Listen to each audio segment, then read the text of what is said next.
I wanted to dive into this because Jayson Stark, who's the best, he wrote a story this week at The Athletic I thought was really, really good. And for people who don't subscribe to The Athletic, first of all, you should. Number two, you get great stories like this.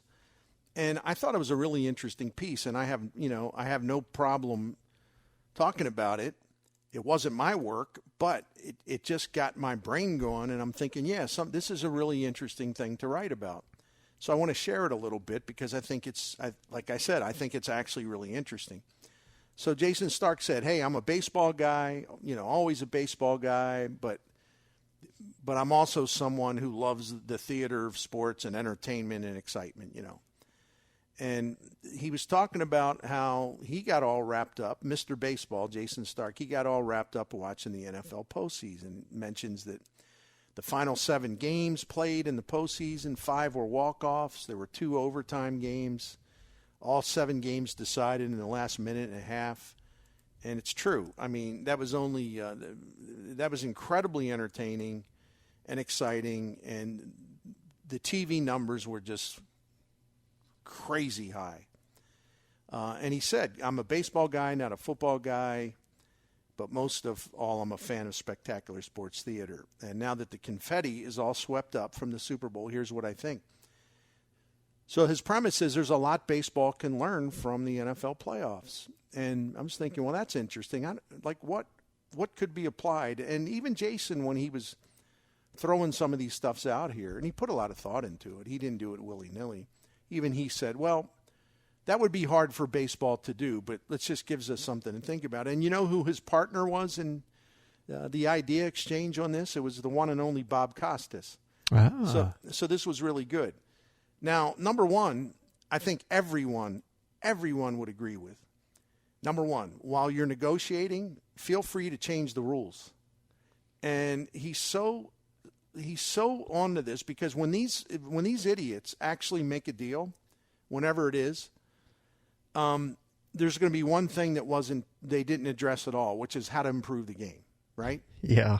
Which just, again, reinforces the absolute idiocy of how this sport is run and how far behind the times they are.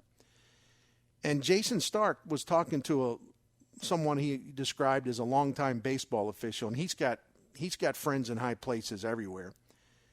And the baseball officials told him, quote, I love the NFL. And he said, when I asked him what he thought baseball could learn from the NFL and the magical postseason, he said it didn't take him 3 seconds to answer the question. This baseball official said, quote, the main thing MLB can learn from the NFL is that the only thing that matters is the quality of the on-field product. People watch the NFL because the product is great. And why is the product great? Because the product changes over time, meaning that the NFL never hesitates to make this change, that change, open it up, get a little more scoring, whatever it is. The NFL never hesitates to change the way they go about things on the field. If it means making their sport entertaining, they'll jump on it. They don't have 20,000 committee meetings. More passing, more points, more opportunity to produce these kind of dramas that we were all riveted to. No rule is off limits. They want to specialize in entertainment. Baseball, you got a bunch of people sitting on a room having negotiations that last 8 minutes, come out growling and snarling and looking all sour, and never do. I could put up with this a little better if I knew they were also going to change the game in a fundamental way that makes it more exciting and entertaining. They are not even addressing that for 1 second. And it shows you the futility of this sport. And I hate to say it. So anyway, this is an elementary thing, but I think it's brilliant. Yeah. Why don't you take a little time? You're not getting anything else done. Why don't you get a little time to actually find a way to make the game more entertaining? And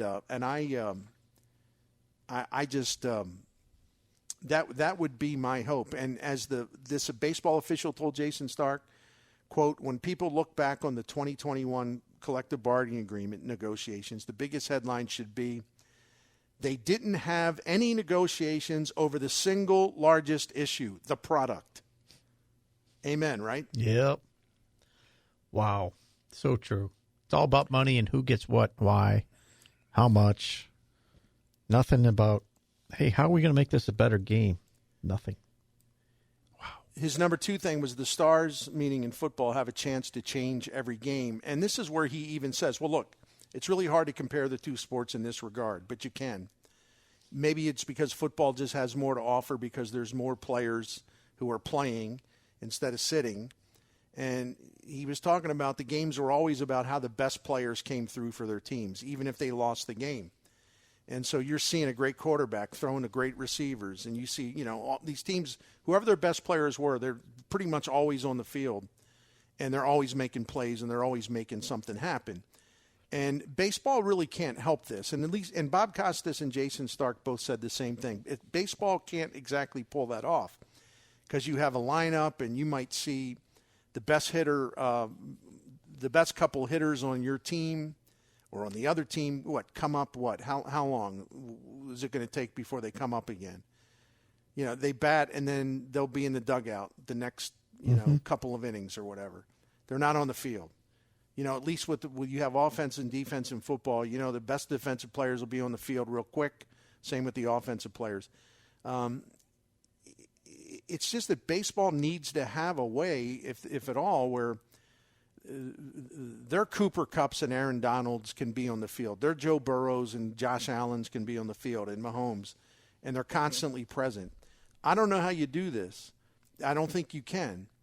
However, Jayson Stark, in his sarcasm, actually touched on a fundamental thing that doesn't really require you to, mess with how many players you put on the field or how many bat and all that stuff. He just said, I have a goofy idea. How about trying to craft a sport where the ball might miraculously be in play more? How would you fix that issue, you ask? Well, let's explain it this way. The last time baseball had a work stoppage in 1994, the average lineup produced more singles every game than strikeouts. Now that's flipped entirely. Nearly half as many singles, 5 per game, as strikeouts, 9 per game. And he said if you take the 94 season, and it was shortened at all, he says you prorate it. This was unbelievable, Jim. Mm-hmm. If you prorate it to, in other words, give it to represent a 162-game schedule. Yeah. Jason's research, which he checked with stats people that do that for a living. Yep. 20,000 fewer baseballs would be put in play per season. Oh my gosh. Compared to 94.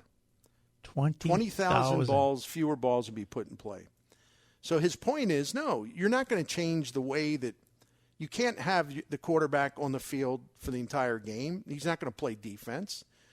Yeah, if Ohtani's the DH, no, he can't bat every inning unless, for some reason the Angels are scoring 25 runs or something.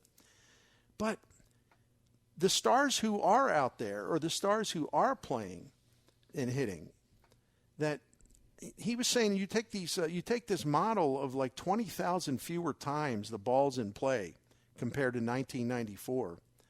He said that Jayson Stark concluded correctly. He says, that also means star players cannot impact the game as much as they should, because with the ball not being in play nearly anywhere near the times it should be, you can't impact the game with your defense, your legs, the creativity, baseball IQ. Now we're going to hit and run. Now we're going to do this. Now we're going to do that. Because the ball's not in play much, and people stand around. You can't create anything when the ball just simply isn't in play enough times during a baseball game. And so he says, well, if you want the stars to shine, well, if you get baseballs being hit all over the place, your stars will shine because they'll either be hitting them or they'll be making plays to deny hits, or they'll be doing this, doing that. And it's so right about that. It's so right about that. So I think that was a really good point, a way to touch on the fact that in the NFL you see the stars making plays all the time. Baseball, not so much, because they're either sitting on the bench or they're standing in the field when nothing's happening for long stretches of time. I thought it was a great point. 20,000. Fewer balls in play. That's just mind-boggling still. I know. Wow. It? But no, we don't want to fix that, right? No. No, we wouldn't want to do anything about that. I need more Super 2s before I can fix that. I need to get a higher... No, let's fix the game too, boys. Let's get with it. Now, his third thing, and I was wondering when I saw the intro, how he was going to somehow merge this. Like, in other words, well, wait a minute. There are no quarterbacks in baseball. Like, well, how are you going to... Because he was saying, how ludicrous would this be? Like, if Patrick Mahomes, that game against Buffalo, where you had 13 seconds to tie the game, taken over, talking about the Chiefs, if the Chiefs said, now, Patrick Mahomes has had enough. He's been out there a long time. So, Chad Henne, take over. You're the quarterback. I'm going to the bullpen. And he was making the point, and I love the point. And I've started thinking about St. Louis. Like what would we have done if football teams and coaches run their games the way baseball managers do, right? It's like, well, hey, Kurt, look, Super Bowl's on the line. It's tied up. Kurt Warner's been out there a long time. He's gotten knocked down a bunch, right? And I know he still wants to play, but I think I need to go to the bullpen. Paul Justin, you're in there. Yeah. Instead of Warner throwing the bomb to Bruce that won the Super Bowl, at least provided the winning points, right? Like, think about how ludicrous this is, right? This happens all the time in baseball. And Jayson made the point. He was just recalling specific examples. Talking about Bob Gibson, first game of the '68 World Series. What would have happened if Red would have walked to the mound, in the eighth inning or something? So, well, you have 100 and whatever pitches. We just think you've had enough. Like, what are you doing, right? Yeah. He mentioned Jack Morris, Game 7, 1991 World Series. I was at that game covering it. 10 shutout innings for the Minnesota Twins, and they win 1-0. He mentioned another one because of the pitching duel aspect of this. Anyway, by the way, that was Morris against Smoltz, and Smoltz pitched like 8 innings, I think.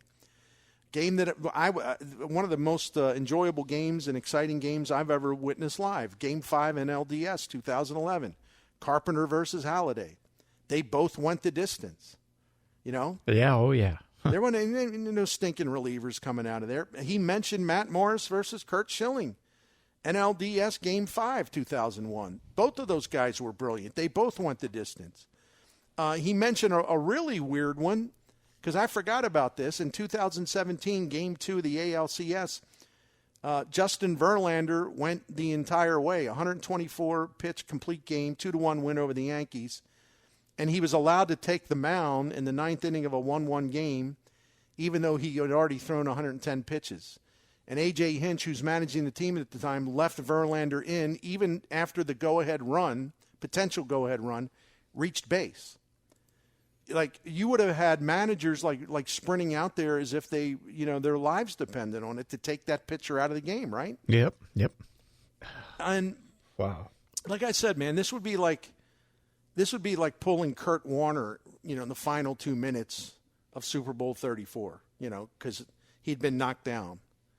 Now he's had enough. No. He's had his attempt past limit. He is out of the game. I really think, and you've talked about this, Jim, mm-hmm. I really think that the lack of aces in the traditional sense, and you and I are not two guys that live in the past and think like, well, it's got to be played like it was in 1964. Like, by the way, that would be fun, but I just know it's not going to happen.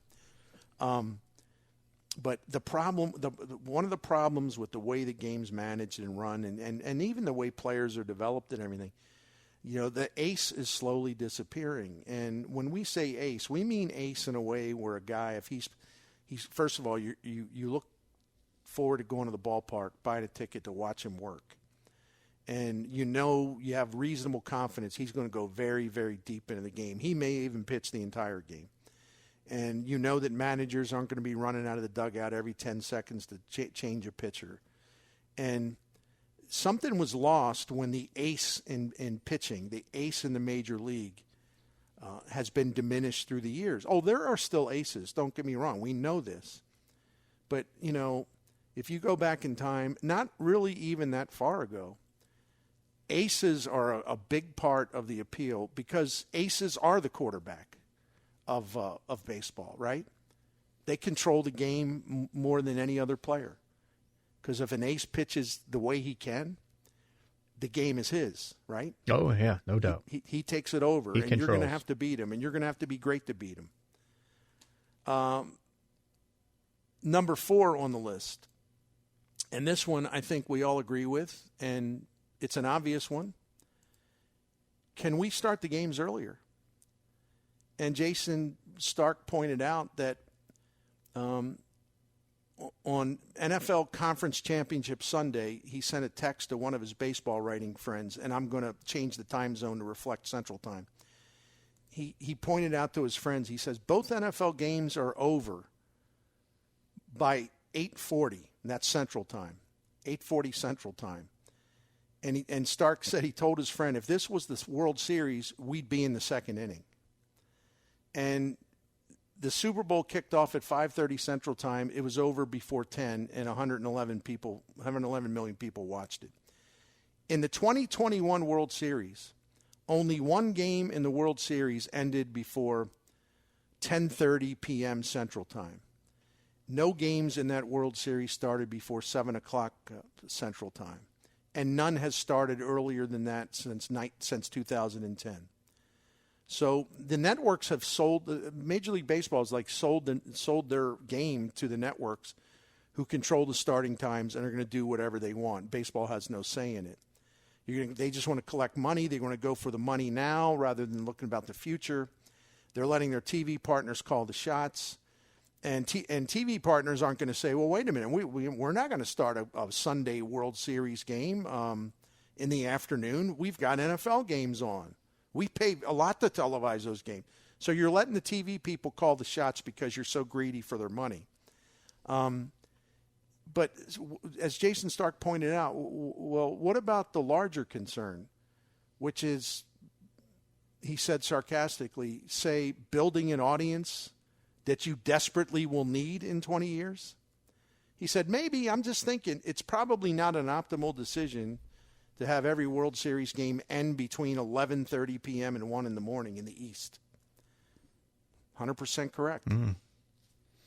Yeah, since we're in the Central, I never thought of it that way because, I don't know, it's 10, 11 o'clock, and that doesn't bother me as much, but I never look at it from the Eastern time zone situation. Or, for that fact, sometimes the Pacific time zone starting them maybe sometimes a little bit too early. Yeah, there's no way to reconcile it entirely. But if you want to attract young fans, you're not giving them a chance to see your game because it just cuts into time to go to bed, Johnny. Yeah, no, that's true. You want to cultivate young fans? I don't know. Why don't you have the games where they can stay up and watch it without marching deeper into the night where it's like impossible and their parents are going to send them to bed. Yeah. So, there's no excuse for how late postseason games end. There just isn't. It's just these things because it's all and this gets back to the quality of the play because the games aren't efficient. They don't move. There's a million pitches. The ball's not in play. They drag on and on and on and on and on. How is that good for your sport? Well, I could see a start at 6 o'clock Central Time, and then to your point, let's not have a 4-hour, 9-inning game anymore. That's silly. So there were a couple other things in there, but I've talked about it long enough, and so I just think it was interesting. Some of those things are definitely applicable, and always on the search for ways to you can learn from other sports, and I don't think the arrogant MLB, who does understand the predicament they're in and how the trends are changing in a way it's not going to be good for the sport. Heck, I won't even say 20 years from now. I'll say 5 or 10 years from now. So, but no, they got all the answers. Rob Manfred's got all the answers, and there's no reason to try to learn from something else that's a hell of a lot more successful than you. So, anyway,